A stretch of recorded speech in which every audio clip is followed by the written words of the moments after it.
نحمده ونصلي ونسلم على رسوله الكريم. اللهم صل على سيدنا ومولانا محمد عبدك ورسولك، وصل على المؤمنين والمؤمنات والمسلمين والمسلمات. اللهم بارك على سيدنا ومولانا محمد عبدك ورسولك، وصل على المؤمنين والمؤمنات والمسلمين والمسلمات. قال الله جل وعلا في القرآن المجيد والقرآن الحميد: إنا أوحينا إليك كما أوحينا إلى نوح والنبيين من بعده.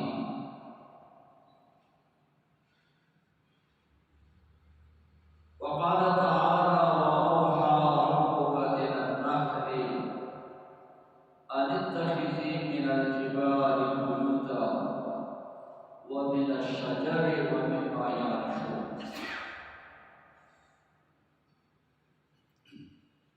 حدثنا يحيى بن بكير قال أخبرنا الليث عن عقيل عن ابن شهاب عن عروة بن الزبير عن عائشة أم المؤمنين رضي الله عنها إنها قالت: أول ما بدأ به رسول الله صلى الله عليه وسلم من الوحي الرؤيا الصالحة في النوم، فكان لا يرى رؤيا إلا جاء مثل فلق الصبح. ثم حبب إليه الخلاء، وكان يخلو بغار حراء فيتحنس فيه، وهو التعبد الليالي ذوات العدد قبل أن يفزع إلى أهله.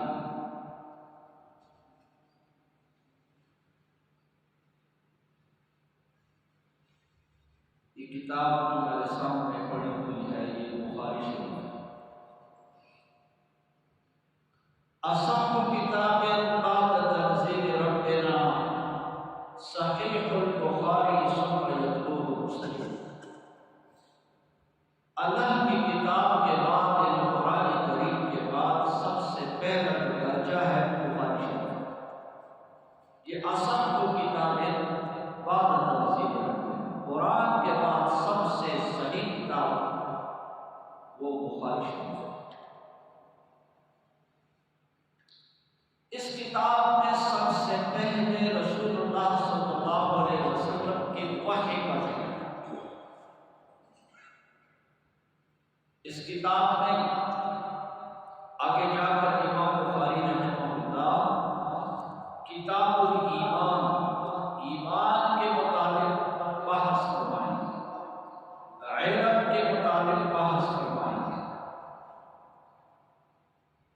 کتاب الوضو، وضو کے مطابق، غسل کے مطابق، نماز کے مطابق، زکوٰۃ کے مطابق، اذان کے مطابق، جنازے کے مطابق، عیدین کے مطابق، اسی طرح بیع و شراء، اس کو جامع کتاب کہا جاتا ہے. جامع الجامع، علم کے جتنے مباحث ہیں وہ سارے کے سارے اس کتاب کے اندر.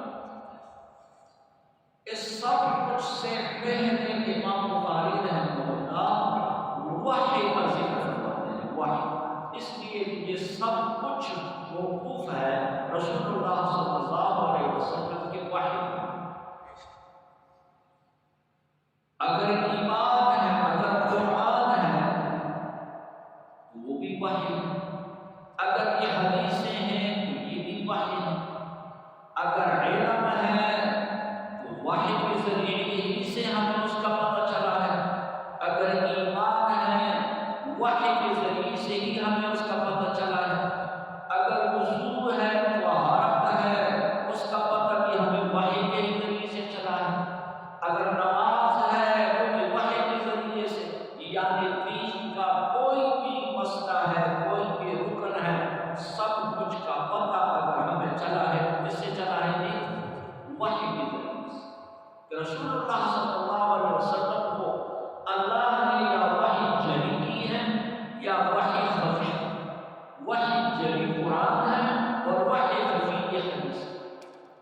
اللہ صلی اللہ علیہ وسلم صحاح سکہ 6 بڑی صحیح کتابیں حدیثوں کی، اس میں سے صرف اس بخاری کے اندر 9082 حدیثیں، 9082 حدیثیں صرف ایک کتاب میں، اور علماء نے اس کا کیسے اہتمام کیا ہوا ہے، کیسے اس کو جمع کیا ہوا ہے، کیسے محنتیں کی ہے اس کام کے لیے، ہم اس کا تصور بھی نہیں کر سکتے۔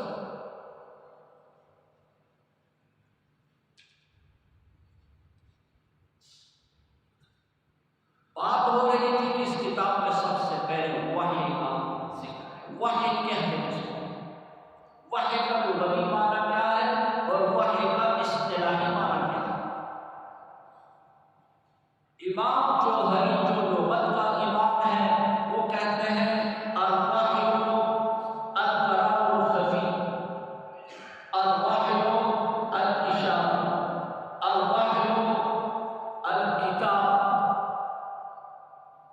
چپکے سے بات کرنے کو وحی کہتے ہیں لغت میں، اشارے سے کوئی بات سمجھائی جائے وہ بھی وحی ہے، لکھ کر کوئی بات سمجھائی جائے وہ بھی، اس کو بھی لغت میں وحی کہتے ہیں۔ وحی اس پتھر کو کہتے ہیں جس کے اوپر خط کند کر دیا جائے، لکھ دیا جائے، دوسرا پتھر اس کو ٹکرا کے اس کے اندر خط لکھا جائے، ایسے پتھر کو وحی کہتے ہیں۔ کما زمن الوحی سلاما، کما زمن الوحی سلاما، یہ تو وحی کا لغوی معنی ہے۔ وحی الکلام الخفی، الاشارہ، الکتاب،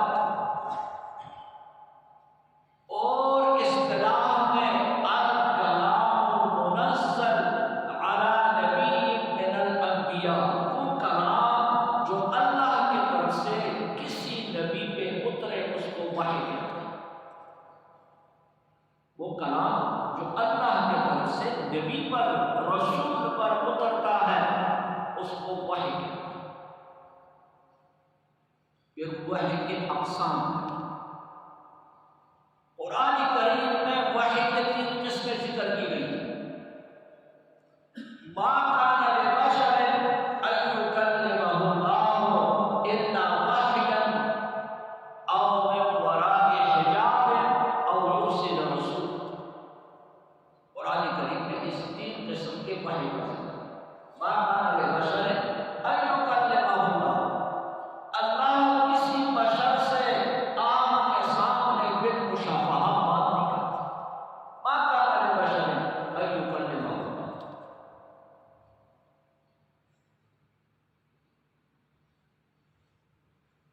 مکے کے مشرک مطالبہ کرتے تھے کہ اللہ سامنے کیوں نہیں آتے، ہمارے ساتھ خود بات کیوں نہیں کرتے؟ فرمایا ما کان لبشر ان یکلمہ اللہ، اللہ کسی بشر سے بالمشافہہ بات نہیں کرتے، سامنے سامنے۔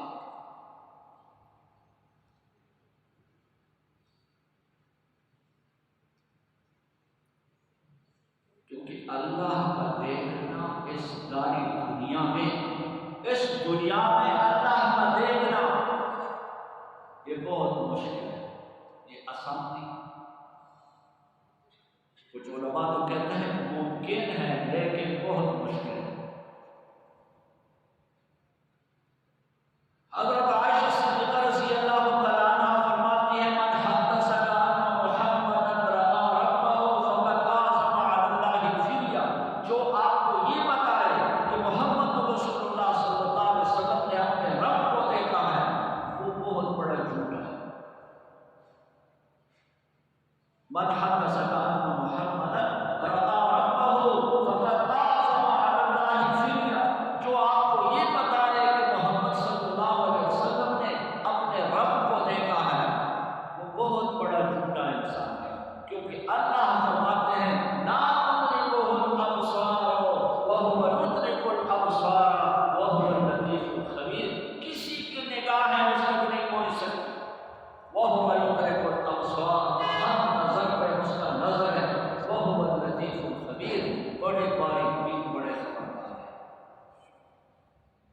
کسی نے پوچھا ہل رأیت ربک، رسول اللہ سے پوچھا ہل رأیت ربک، کیا آپ نے اپنے رب کو دیکھا ہے؟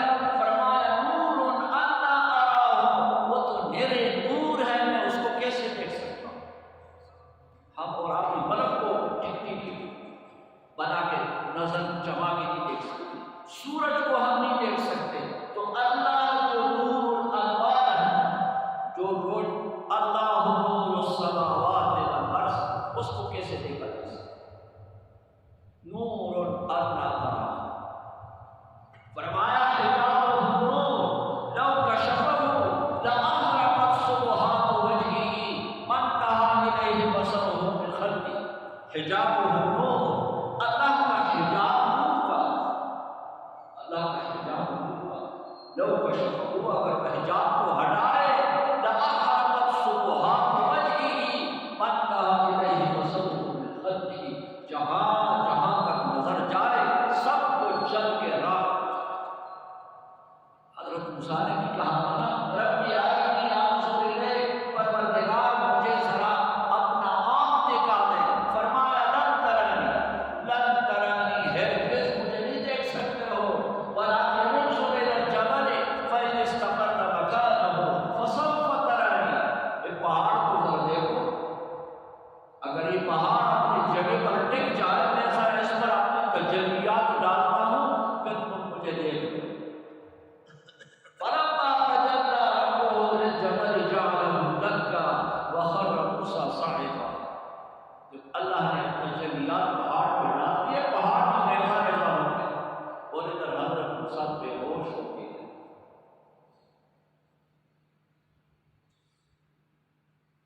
تو بات ہو رہی تھی کہ بھائی پیغمبر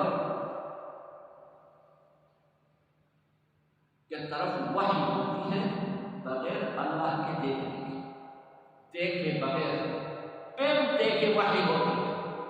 ما کان لبشر ان یکلمہ اللہ الا وحیا، اللہ پیغمبر کے ساتھ بذریعہ وحی بات کرتے ہیں، یا پھر وراء حجاب پردے کے پیچھے سے، جیسے حضرت موسیٰ کے ساتھ اللہ کو حدود میں ہم کلام ہوئے،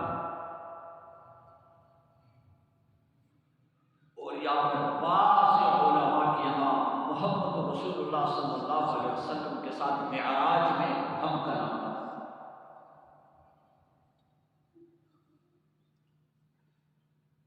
اور یا پھر کوئی فرشتہ آ جاتا ہے جو پیغمبر کے ساتھ اللہ کا پیغام اس کو پہنچاتا ہے۔ اس لحاظ سے وحی کی تین قسمیں ہیں،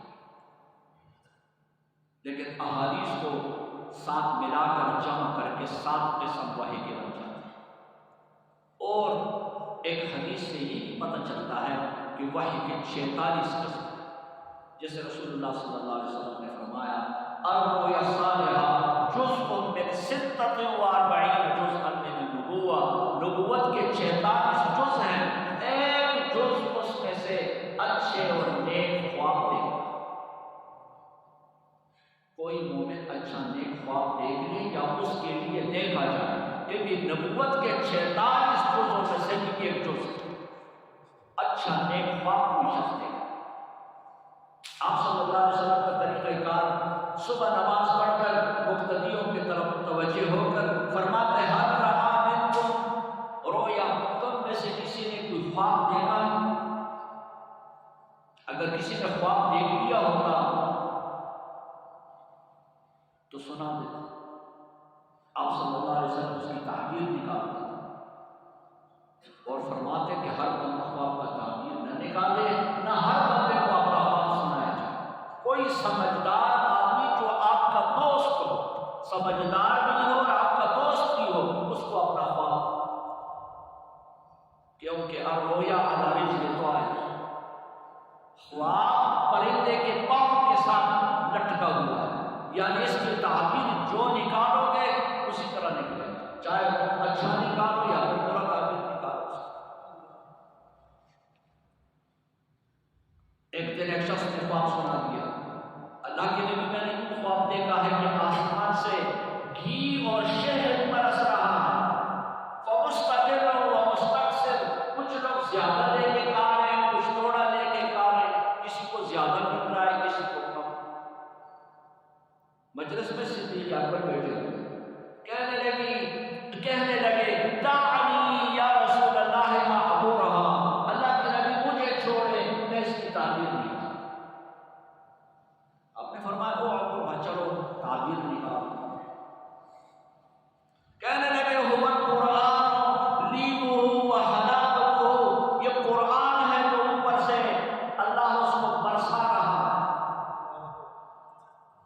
قرآن کی مٹاس شہد اور قرآن کی نرمی گھی جیسا نرم قرآن، شہد جیسا میٹھا قرآن، فمستقل و مستقصر، جو زیادہ پڑھ رہا ہے اس کو زیادہ گھی اور شہد مل رہا ہے، جو توڑا پڑھ رہا ہے اس کو توڑا گھی اور شہد مل رہا ہے، اور جو بالکل نہیں پڑھتا تو اس کو کچھ نہیں مل رہا۔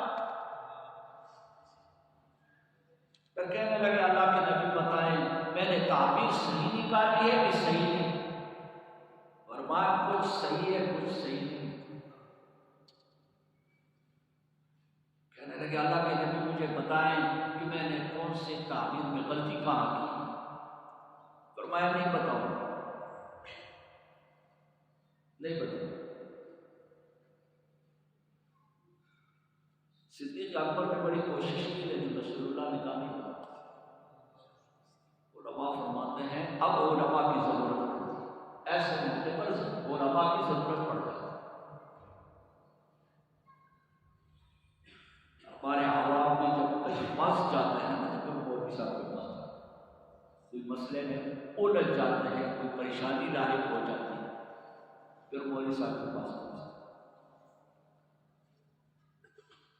صبح سویرے ہم جاتے ہیں، کئی بندے مدرسے کے گیٹ میں کھڑے ہوئے تو مولوی طلباء دوسرے سے کہتے ہیں اس نے بھی رات کو شاید بیوی کے ساتھ لڑ کے آ گیا، کوئی بات اس کے منہ سے نکلی، اس لیے تو پریشان کھڑا ہے، پریشان کھڑا۔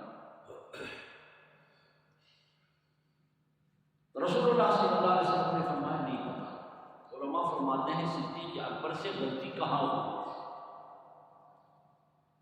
ان کو چاہیے تھا کہ تعبیر میں کہتے ہوا قرآن والحدیث لینہ وحلاوتہ، یہ قرآن ہے اور حدیث ہے جس کے شہد کے طرح دونوں چیزیں میٹھی میٹھی ہے، قرآن بھی اور حدیث بھی، اور گھی کے طرح دونوں چیزیں نرم ہے، قرآن بھی اور حدیث بھی۔ تو صدیق اکبر نے صرف کیا کہا ہوا قرآن لینہ وحلاوتہ کہہ دیا، سامنے والحدیث لفظ چھوڑ گئے۔ اس لیے رسول اللہ نے فرمایا تعبیر آدھی درست ہے لیکن آدھی درست نہیں ہے، یہ دونوں چیزیں، یہ شہد ہے شہد، اور یہ دونوں چیزیں گھی ہے، قرآن اور رسول اللہ صلی اللہ علیہ وسلم کی حدیث ہے، یہ دونوں ملتے ہیں تو اس سے دین بنتا ہے، اسلام بنتا ہے، شریعت اس سے بن جاتی ہے۔ یہ محمد رسول اللہ کے اقوال ما ينطق عن الهوى ان هو الا وحی یوحی، یہ کوئی رسول اللہ کی خواہشات کی بات نہیں ہے بلکہ یہ وحی ہے، وحی اللہ نے محمد رسول اللہ صلی اللہ علیہ وسلم کے روح آپ کے دل میں ڈال کر آپ کے زبان پہ اس کو جاری کیا۔ اب وحی کی ابتدا کیسی ہوئی؟ سب سے پہلے وحی کی ابتدا کہاں سے ہوئی، کیسی ہوئی؟ یہ حدیث ذرا میں آپ کو سناؤں۔ حدثنا یحییٰ بن بکیر، امام بخاری کا استاد ہے، کہتے ہیں مجھے میرے استاد یحییٰ بن بکیر نے بتایا، یا جو حدیث آ رہی ہے یہ کوئی بے سند باتیں نہیں ہے کہ ویسے کسی نے کوئی قصہ سنا دیا، کوئی کہانی سنا دی، اس کا باقاعدہ سند ہوتا ہے، سند الحدیث اس کو کہتے ہیں۔ امام بخاری فرما رہے ہیں اس کے استاد کا نام کیا ہے؟ یحییٰ بن بکیر۔ کہتا ہے مجھے یحییٰ بن بکیر نے اس کو اس کے استاد لیث نے، اس کو اس کے استاد عقیل نے، اس کو اس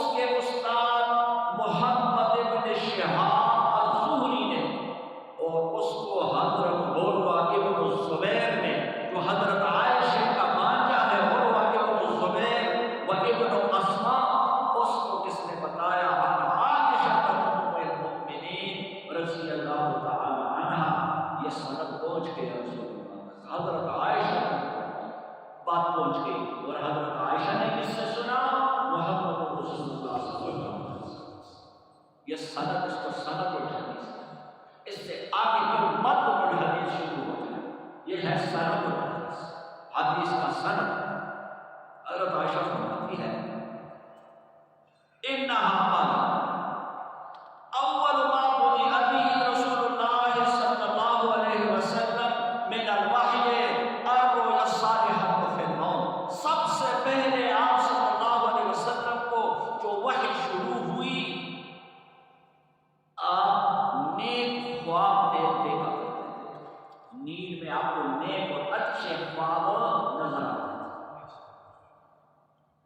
اسی کے متعلق فرمایا رسول اللہ نے الرؤیا الصالحہ الرؤیا الصادقہ جزء من 46 جزءا من النبوہ، نیک اچھے خواب نبوت کے 46 جزوں میں سے ایک جز ہے، اس لیے خواب کے اندر جھوٹ بولنا سخت گناہ۔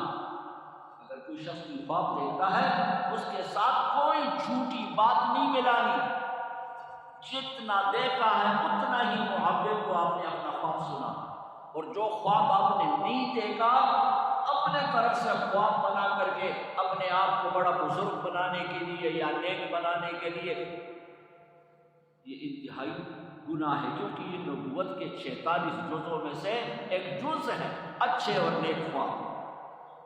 اس روایت میں لفظ صالحہ کا ہے اور دوسرے روایت میں الرؤیا الصادقہ، تو صادقہ کا معنی سچے خواب اور صالحہ کے معنی نیک خواب۔ نبی کا ہر خواب صادق ہے، نبی کا ہر خواب صادق ہے، کیونکہ نبی کا خواب وحی ہوتا ہے۔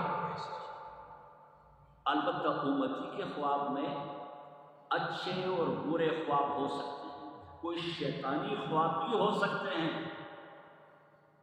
کچھ ڈرانے کے لیے شیطان انسان کو کچھ دکھاتا ہوتا ہے خواب میں، اس کو یا دن کو کوئی بات آپ نے دیکھ لی تو رات کو بھی خواب میں دیکھنے لگے، اس کو حدیث النفس کہتے ہیں، حدیث النفس۔ ایسے خوابوں کی کوئی تعبیر نہیں ہوتی، جو شیطان کا ڈرانا ہوتا ہے، یا دن کو آپ کچھ دیکھ لیں تو رات کو بھی وہ خواب میں آ جائے۔ سب سے پہلے آپ صلی اللہ علیہ وسلم کو نیک اور اچھے خواب آیا کرتے تھے۔ فَكَانَ لَا يَرَى رُؤْيًا، آپ نہ دیکھتے کوئی خواب إِلَّا جَاءَ مِثْلُ فَلَقِ الصُّبْحِ، اس کا نتیجہ ایسے نکل آتا جیسے صبح روشن، صبح صادق روشن ہو جائے، ایسا اس کا نتیجہ نکل آتا۔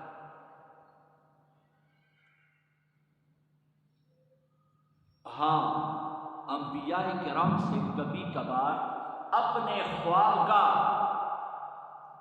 جو اصل تعبیر ہے وہ تعبیر نبیوں سے بھی بسا اوقات اللہ مخفی رکھتا ہے۔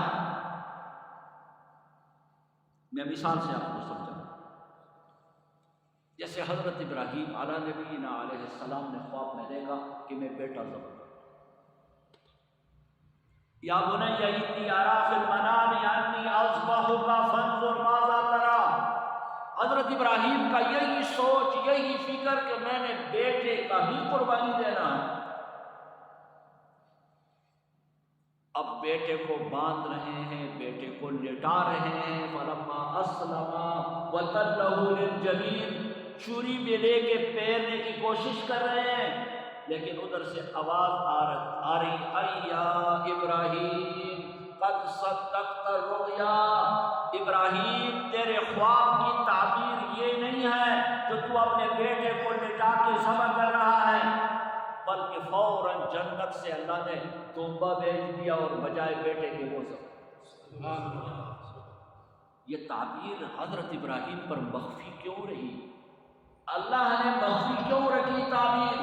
تاکہ حضرت ابراہیم بیٹے کے ذبح کے لیے بھی تیار ہو جائیں، اور اللہ اوپر سے اعلان کر دیں وَاتَّخَذَ اللَّهُ إِبْرَاهِيمَ خَلِيلًا، آج کے بعد ابراہیم صرف پیغمبر نہیں بلکہ میرا دوست۔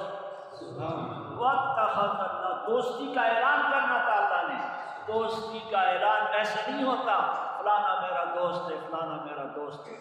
دوست کوئی کام کرے گا تو تب جا کے دوست سچا دوست نہیں بنے گا، جو امتحان کے وقت امتحان پہ پورا آ جائے۔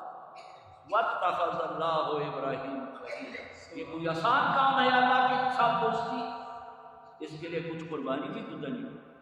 حضرت ابراہیم تیار ہوئے بیٹے کے صبر کے لیے، تو اللہ نے اعلان فرما دیا آئندہ ابراہیم میرا خلیل، میرا دوست.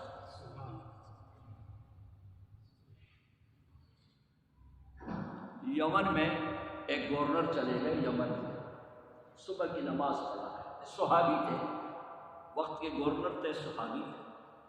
صبح کی نماز پڑھا کے یہ آیت اس نے پڑھی نماز، وَاتَّخَذَ اللَّهُ إِبْرَاهِيمَ خَلِيلًا.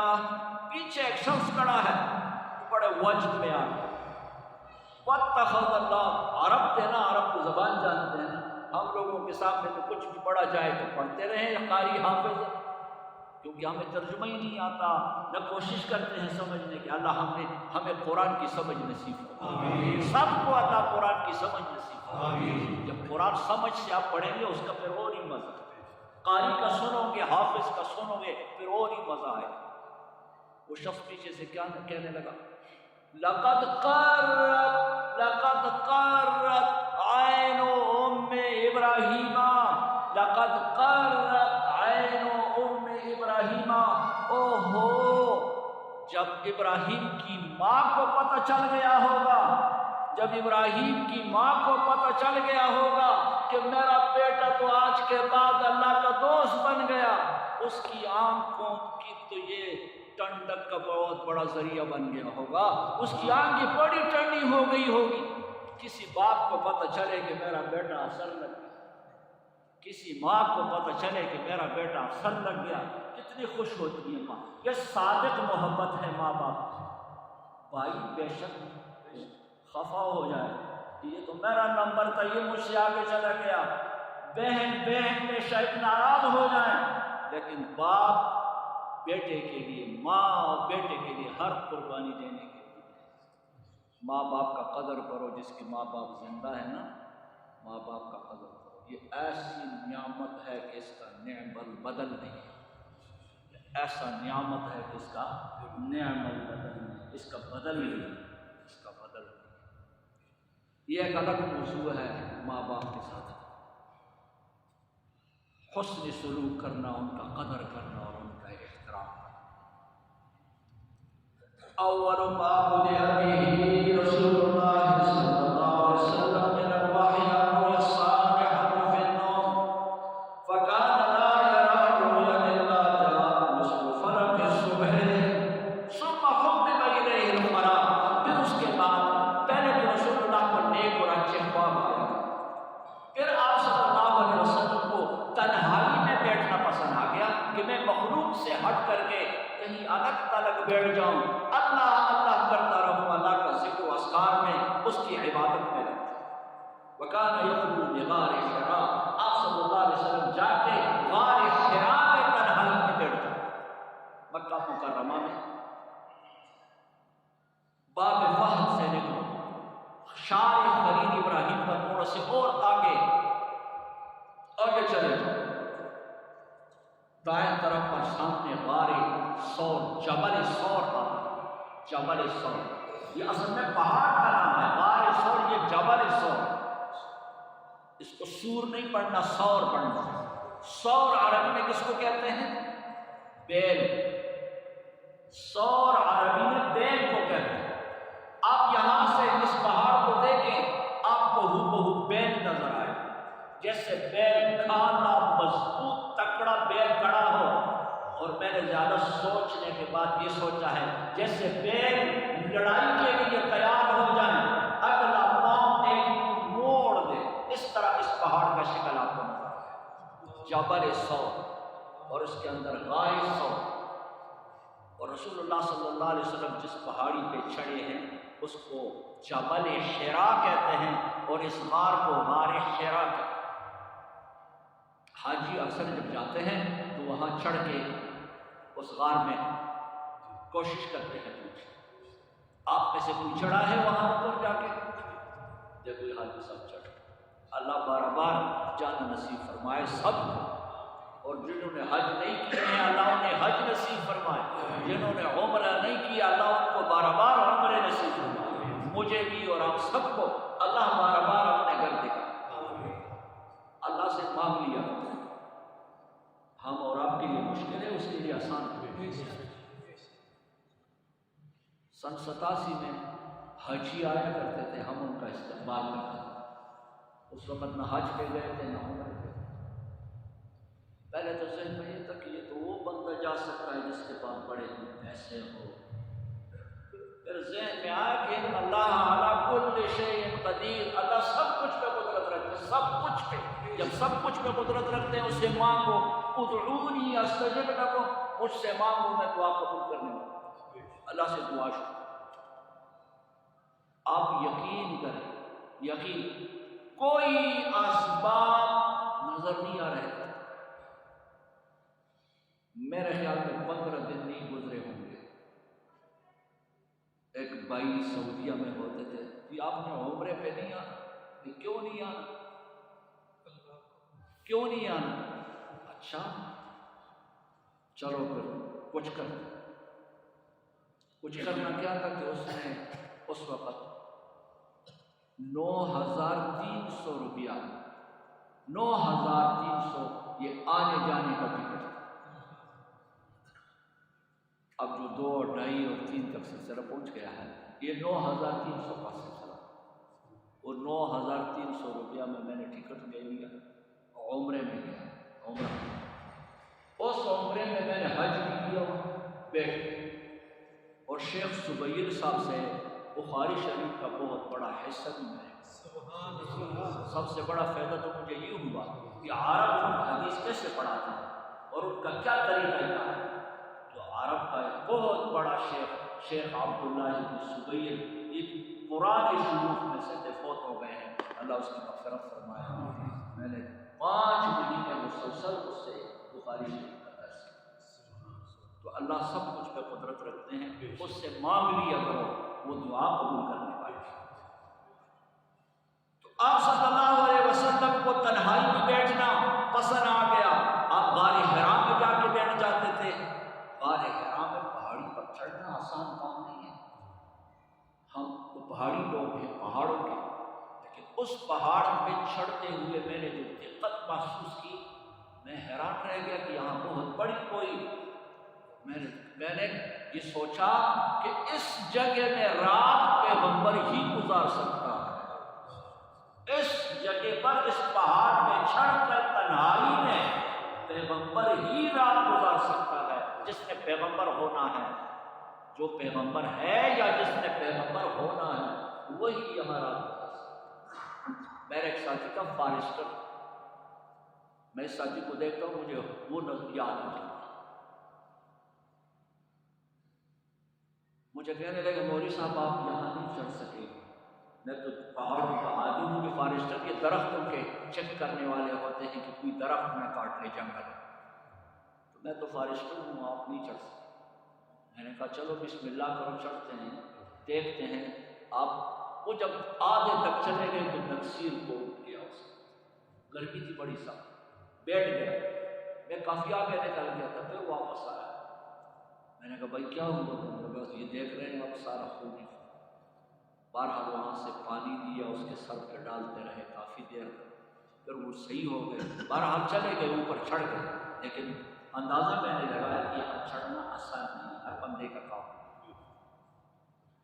تو رسول اللہ صلی اللہ علیہ وسلم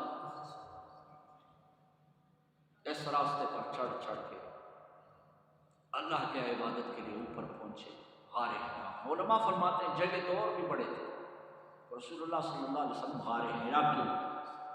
غار حرا جانے کا فائدہ یہ تھا کہ ایک تو تنہائی میں آپ نے عبادت کرنی تھی۔ جو عبادت انسان کو مزہ تنہائی میں دیتا ہے وہ کسی کے سامنے نہیں، اس میں ایک خاص لطف ہے، خاص مزہ ہے۔ اس لیے تو فرمایا ناشئۃ اللیل ہی اشد وطئا واقوم قیلا، رات کا اٹھنا آدمی کو تو رون دیتا ہے، تکلیف تو ہے اس میں، لیکن جو بات زبان سے نکالو گے وہ سیدھا ادھر اقوم قیلا ہے، سیدھا جائے۔ بہرحال رسول اللہ صلی اللہ علیہ وسلم اس بار کو اس کا یہ اگلا حصہ بالکل محراب ہے، اور اس محراب میں آپ جو دیکھیں تو آپ کو سیدھا بیت اللہ بھی نظر آتا ہے۔ بیت اللہ تو یہاں بیت اللہ کا دیدار بھی اور ساتھ ساتھ میں عبادت، اس وقت آپ صلی اللہ علیہ وسلم تو پیغمبر بھی بنے تھے، تو کیسے عبادت فرما رہے تھے آپ وہاں؟ علماء فرماتے ہیں یہ عبادت حضرت ابراہیم علیہ نبینا و علیہ السلام کے دین اور شریعت اور اس کے مطابق آپ اللہ کا ذکر و اذکار اور اللہ کی عبادت کر رہے ہیں۔ فَيَتَحَنَّسُ فِيهِ، آپ صلی اللہ علیہ وسلم وہاں عبادت کرتے۔ تحنس کس کو کہتے ہیں؟ وَهُوَ تَعَبُّدُ اللَّيَالِي ذَوَاتِ الْعَدَدِ، چند راتیں گنتی کی اللہ کی عبادت کرنا۔ بھئی اس کو تحنس کیوں کہتے ہیں؟ تحنس اصل میں حنس کہتے ہیں گناہ کو، اس کو باب تفاعل میں لے جاؤ، تحنسا اس کا معنی ہوتا ہے گناہ کو ترک کر دینا۔ جب گناہ ترک ہو جائے تو کیا ہوتا ہے؟ پھر اللہ کی عبادت۔ تو تحنس کا معنی حنس، گناہ ترک کر دینا، یعنی مخلوق سے اپنے آپ کو ہٹا کے صرف اور صرف اللہ کی عبادت میں لگ جاؤ۔ قبل ان ينزع الى اهله، آپ وہاں غار حرا میں عبادت کرتے گھر آنے سے پہلے۔ وَيَتَزَوَّدُ لِذَلِكَ، حضرت خدیجہ الکبریٰ رضی اللہ تعالی عنہا آپ کو وہاں رہنے کے لیے توشہ تیار کر کے دے دی تھی۔ ثم يرجع الى خدیجہ ويتزود لمثلها، وہ عبادت مکمل کر کے پھر جب آپ کا توشہ ختم ہوتا پھر واپس حضرت خدیجہ کے پاس آتے، وہ اور اتنا توشہ آپ کو دے دیتی۔ حتی جاءہ الحق، یہاں تک کہ فرشتہ آیا آپ کے پاس اور آپ غار حرا میں تھے۔ حق مراد یہاں جبرائیل، آپ غار حرا میں۔ فجاءہ الملک، فرشتہ آیا کہنے لگا اقرأ، پڑھو۔ قال فقلت ما انا بقارئ، میں نے کہا میں تو پڑھا ہوا نہیں ہوں۔ ما نافیہ ہے، ما انا بقارئ، میں پڑھا ہوا نہیں ہوں۔ یہ سب سے پہلے آپ صلی اللہ علیہ وسلم کے پاس فرشتہ آ رہا ہے، کیا کہہ رہا ہے؟ پڑھو۔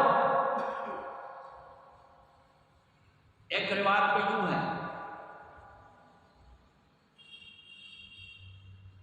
علامہ محمد شاہ کشمیری رحمہ اللہ نے فیض الباری میں اس عبارت کو نقل کیا۔ فجاءہ الملک بسرقۃ حریر، فرشتے نے ایک کپڑا لایا، اس کپڑے میں یہ آیتیں لکھی ہوئی تھی، اقرأ بسم ربک الذی خلق، خلق الانسان من علق، اقرأ وربک الاکرم الذی علم بالقلم، علم الانسان ما لم یعلم۔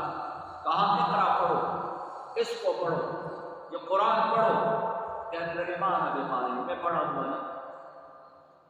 قال فاخذنی، فرشتے نے مجھے پکڑا، فغطنی، مجھے سینے سے لگا کر جھنجھوڑا، حتی بلغ منی الجہد، یہاں تک کہ میری تکلیف انتہا کو پہنچی، یعنی جیسے انسان کو زور دیا جاتا ہے اس کا سانس رک جاتا ہے۔ بلغ منی الجہد یا بلغ منی الجہد یا بلغ منی الجہد، اتنا زور دیا فرشتے نے مجھے کہ فرشتہ خود مشقت اور تکلیف میں ہوتا۔ پھر مجھے چھوڑا، 3 مرتبہ ایسے کیا، پھر کہا اقرأ، میں نے کہا ما انا بقارئ، میں پڑھا ہوا نہیں ہوں۔ یا اس کا معنی یہ ما نافیہ نہیں ہے بلکہ اس کا مطلب یہ ہے ما اقرأ، یہ کیا پڑھوں؟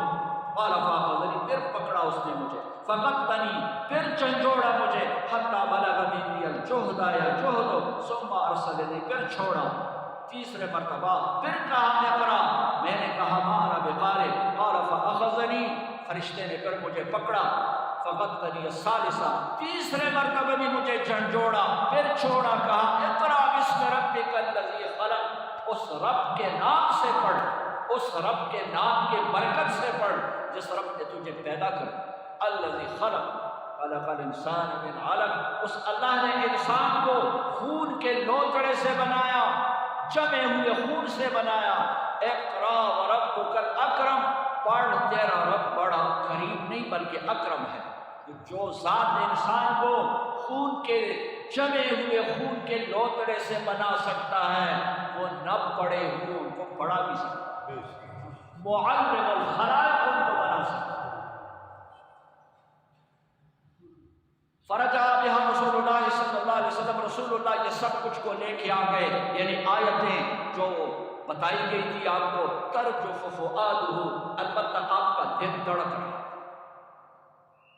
دل دھڑک رہا، ترجف فؤادہ، آپ کا دل دھڑک رہا۔ نیا واقعہ پیش آیا، فرشتے نے جھنجھوڑا تھا، سینے سے لگا کے زور دیا تھا، اس لیے ترجف فؤادہ، آپ کا دل دھڑک رہا۔ فدخل علی خدیجہ بنت خویلد، آپ حضرت خدیجہ کے پاس گئے جو خویلد کی بیٹی تھی، کہا زملونی زملونی، مجھے کوئی چادر میں کوئی کپڑے میں لپیٹ دو۔ فزملوہ، انہوں نے گھر والوں نے آپ کو چادر اڑا دیا، حتی ذہب عنہ الروع، یہاں تک کہ آپ کا خوف ختم ہو گیا۔ آپ نے حضرت خدیجہ سے پوری بات کی، واخبرہ الخبر، اس کو خبر بتا دیا پورا، اور پھر ساتھ کہا لقد خشیت علی نفسی، میں تو اپنے اوپر ڈر گیا ہوں، اگر یہ فرشتہ دو تین مرتبہ پھر میرے ساتھ اس طرح کر لے تو میری جان نکال دے۔ لقد خشیت علی نفسی، میں تو اپنے اوپر ڈر گیا ہوں۔ سبحان اللہ، حضرت خدیجہ نے کیسے تسلی دی؟ فقالت خدیجہ، تو حضرت خدیجہ بولی، کلا واللہ، ہرگز ایسا نہیں، خدا کی قسم، ما یخزیک اللہ ابدا، اللہ آپ کو کبھی بھی رسوا نہیں کریں گے۔ یہ تسلی ہے۔ خواتین میں بھی زمین اور آسمان کا فرق ہے۔ کچھ خواتین وہ ہوتی ہے اذا ہی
کتنا اہم خبر ہے، اپنے رشتہ داروں کے ساتھ جوڑ کے رکھنا، توڑنا نہیں، اور تحمل الکلہ، یتیم غریب ناداروں کا بوجھ اٹھانا، معدوم مفلس آدمی اس کو کما کے دینا، مہمان نوازی اور حق حوادثات کے مال خرچ۔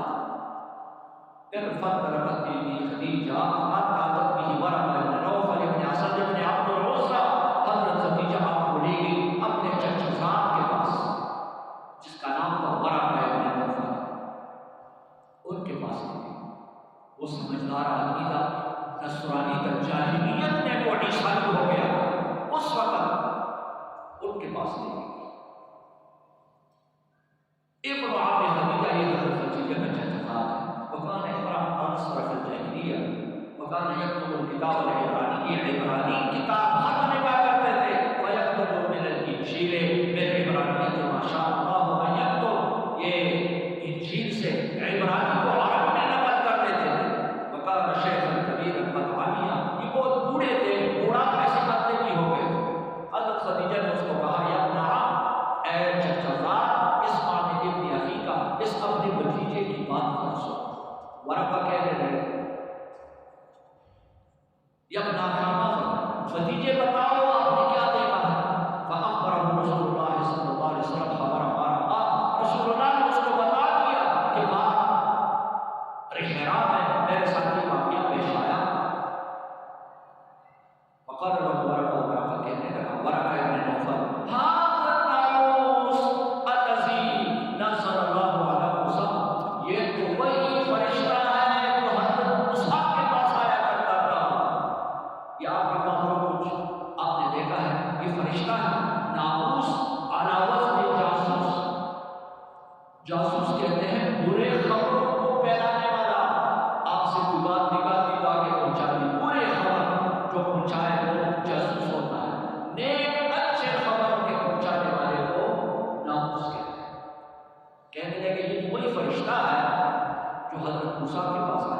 کیونکہ نصرانی تھے، عیسائی تھے، لیکن نام حضرت موسیٰ کا اس لیے لے رہے ہیں کہ سرزمین عرب میں حضرت موسیٰ زیادہ مشہور تھے بنسبت حضرت عیسیٰ کی۔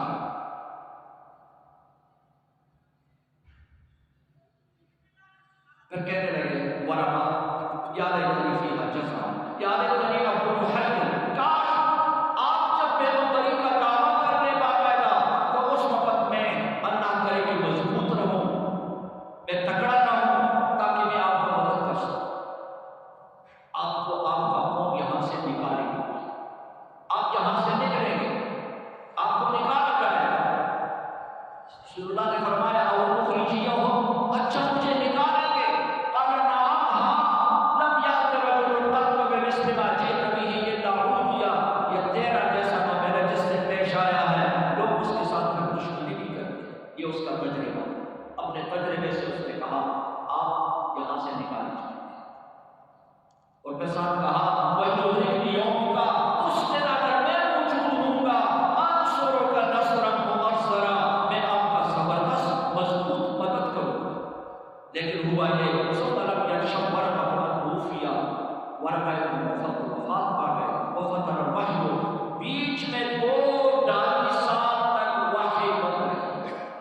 صرف یہی آیت اتری اقرأ باسم ربک الذی خلق، خلق الانسان من علق، اقرأ وربک الاکرم الذی علم بالقلم، علم الانسان ما لم یعلم۔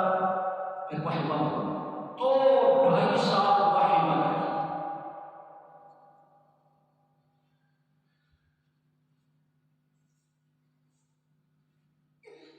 اس حدیث کا ایک ٹکڑا اور ہے کہ بین علی عرشی 2-2.5 سال وحی رکنے کے بعد رسول اللہ مکہ مکرمہ میں کہیں باہر نکلے۔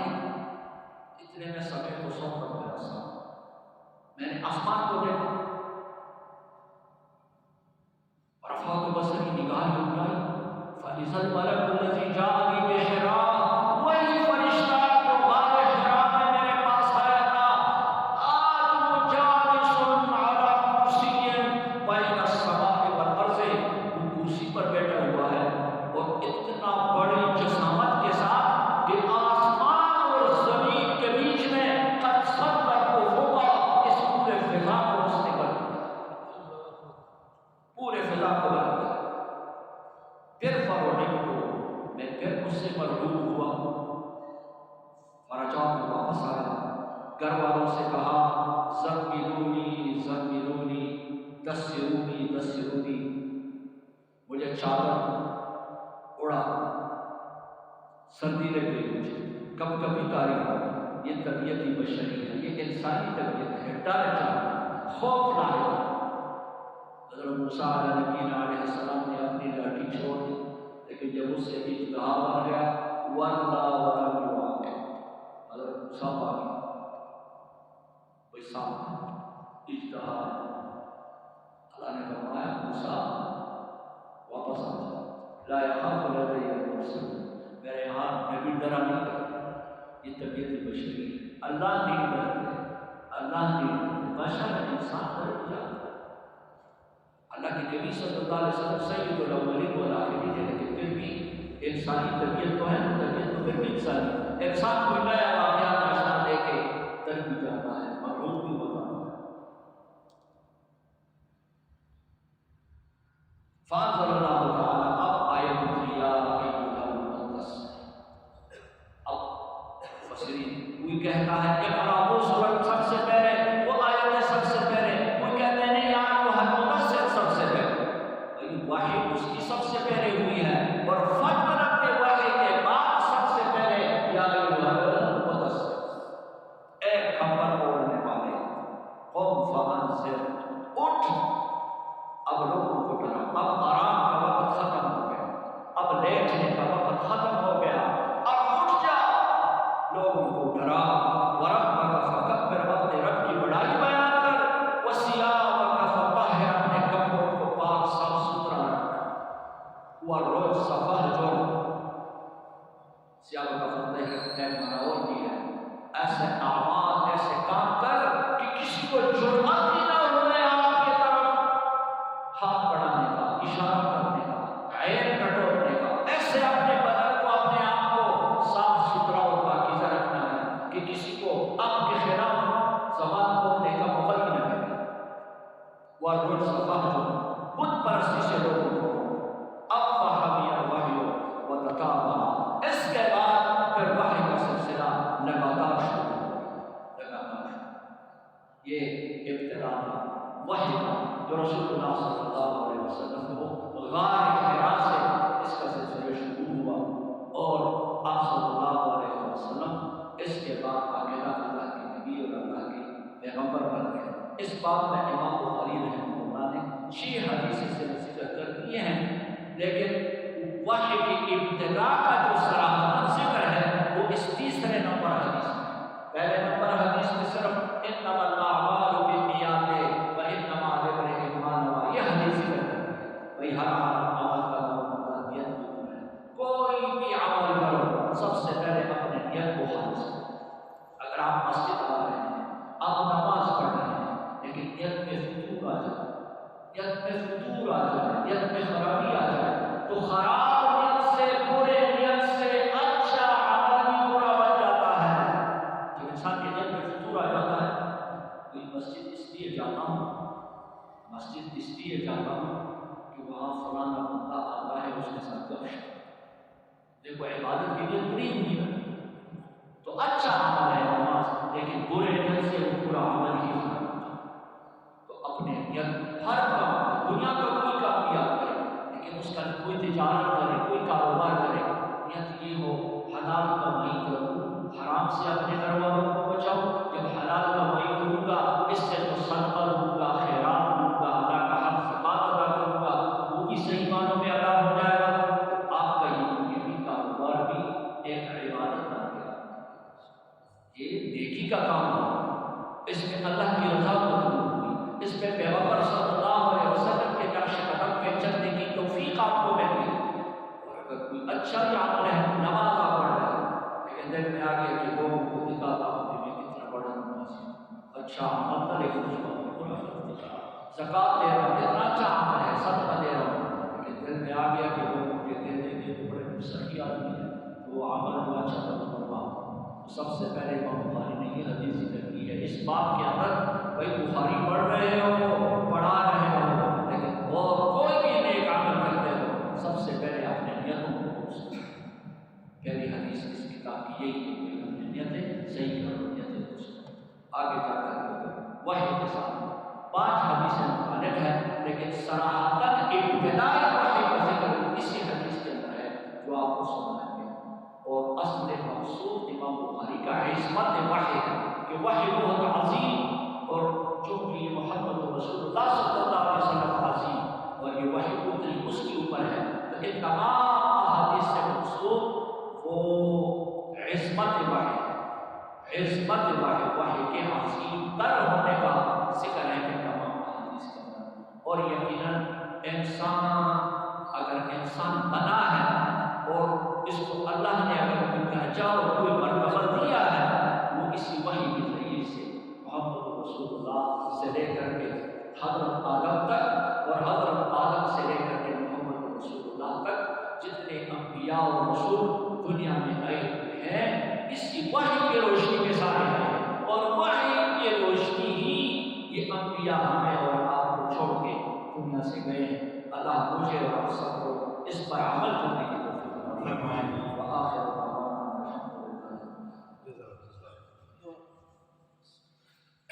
درود شریف پڑھ لیں۔ اللہم صلی علی محمد وعلی آل محمد کما صلیت علی ابراہیم وعلی آل ابراہیم۔ یا اللہ یا حی یا قیوم یا ذا الجلال والاکرام، یا الہنا و الہ کل شیء له واحد، لا الہ الا انت المسبح البصیر والخالق كل شيء قدیر۔ یا اللہ صغیرہ کبیرہ گناہوں کو معاف فرما، یا اللہ صغیرہ کبیرہ گناہوں کو معاف فرما، یا اللہ صغیرہ کبیرہ گناہوں کو معاف فرما، یا اللہ محمد رسول اللہ صلی اللہ علیہ وسلم کی شفاعت نصیب فرما، یا اللہ محمد رسول اللہ صلی اللہ علیہ وسلم کی شفاعت نصیب فرما، یا اللہ محمد رسول اللہ صلی اللہ علیہ وسلم نے جو قرآن کریم اور احادیث رسول اللہ صلی اللہ علیہ وسلم جو یہ دو چیزیں چھوڑ کے رسول اللہ صلی اللہ علیہ وسلم گئے ہیں اور آپ نے وصیت بھی یہی فرمائی ہے بھائی ان دو چیزوں کو مضبوطی سے پکڑو. یا اللہ ہمیں ان دو چیزیں قرآن اور حدیث یا اللہ اس پر عمل کرنے کی توفیق عطا فرما. اس پر عمل کرنے کی توفیق عطا فرما. یا اللہ جو مسلمان بیمار ہیں شفا کاملہ عاجلہ نصیب فرما. یا اللہ پریشان حالوں کی پریشانیاں دور فرما. یا اللہ عالم اسلام کے مسلمان جو اس وقت انتہائی کرب میں پریشانی میں مبتلا ہے یا اللہ پریشانی دور فرما دے. پریشانی دور فرما دے. یا اللہ مسلمانان فلسطین کی مدد فرما دے. یا اللہ مسلمانان فلسطین کی مدد فرما دے. یا اللہ مسلمانان فلسطین کی مدد فرما دے. یا اللہ دنیا کے کونے کونے میں جہاں مسلمانوں کے ظلم و ستم ہو رہا ہوں یا اللہ مسلمانوں کی جان ظلم و ستم سے چھڑا دے. یا اللہ ظالموں کو نیست نابود اور تباہ و برباد فرما دے. یا اللہ جو تیرے دشمن ہیں تیرے نبی کے دشمن ہیں تیرے قرآن کے دشمن ہیں اور تیرے نیک بندوں کے دشمن ہیں یا اللہ تو میں نیست نابود اور تباہ و برباد فرما. یا اللہ ہم سب کی حالتوں پہ رحم فرما. ہمارے حالتوں پہ رحم فرما. ہمارے حالتوں پہ رحم فرما. ہمارے گناہوں کو معاف فرما. یا اللہ قیامت والے دن کی رسوائی سے ہماری حفاظت فرما دے. یا اللہ محمد رسول اللہ صلی اللہ علیہ وسلم کی شفاعت نصیب فرما دے. یا اللہ نیک لوگوں کے ساتھ انبیاء صلحاء اولیاء کے ساتھ ہمارا حشر فرما دے. یا اللہ اور لوگوں کے صحبت سے ہمیں دنیا میں بھی بچا کے رکھے اور آخرت میں بھی بچا کے رکھے. الہ العالمین برے لوگوں کے زمرے میں یا اللہ ہمیں شمار نہ فرما دے. ہمارا حشر ان کے ساتھ نہ فرما دے. یا اللہ مرتے وقت کے لیے بیت الدین نصیب فرما دے. مرتے وقت کے لیے بیت الدین نصیب فرما دے. یا اللہ ہمارے رشتہ دار دوست احباب والدین بہن بھائی جو فوت ہو چکے ہیں یا اللہ سب کو جنت الفردوس میں فرما. یا اللہ آپ اٹھانے والوں میں سے جس کے والدین فوت ہو چکے ہیں بھائی فوت ہو چکے ہیں بیٹے رشتہ دار بہن کوئی بھی یا اللہ سب کی مغفرت فرما. سب کے درجات کو بلند فرما. اس پڑھنے پڑھانے میں سننے سنانے میں یا اللہ ان کا حصہ فرما. یا اللہ ان کا حصہ فرما. یا اللہ ان کا حصہ فرما. سب کو یا اللہ قرآن کی تلاوت کرنے کی توفیق عطا فرما. رسول اللہ کے حدیث سننے کی توفیق عطا فرما. حج و عمروں کی سعادت بار بار نصیب فرما. یا اللہ حج و عمروں کی سعادت بار بار نصیب فرما. حج و عمروں کی سعادت بار بار نصیب فرما. کاروبار میں یا اللہ برکت عطا فرما. کاروبار میں برکت عطا فرما. قرضوں سے یا اللہ نجات دلا دے. مہنگائی یا اللہ اور قحط کی جو سما ہے یا اللہ اس کو ختم فرما دے. سارے مسلمانوں کی یا اللہ یہ بھی مدد فرما دے. اس ملک کے لیے بھی مدد فرما دے. اس ملک کے لیے بھی مدد فرما دے. اس ملک کے لیے بھی مدد فرما